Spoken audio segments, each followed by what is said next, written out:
remember when we take our keys to put in the car and start the engine on. It's not safe. It's unsafe. What we talk about is decrease this unsafety level. Now, talking about substance now, when we deal with substance, we have to remember that everybody, even my daughter, thinks that she knows about safety.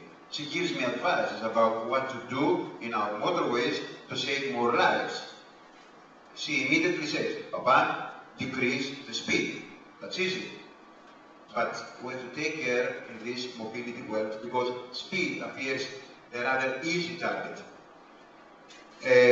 On my mind, on our association, we have to define clearly three different realities.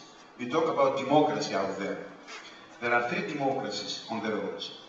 The oligarchic democracy on the motorways of our network, for example. There, we have concrete system, concrete managers, real physical persons who are responsible about managing the infrastructure charge network.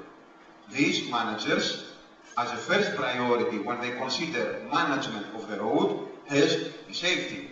I cannot talk about congestion, I cannot talk about speeding if I don't have as a first given element the safety. That's the first thing. The second thing is all the secondary network that in principle is considered as to be safe, but yet there is no real management there because it is the state.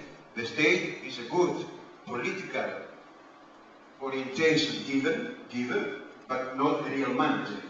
And then we come to the city, where there the democracy is rather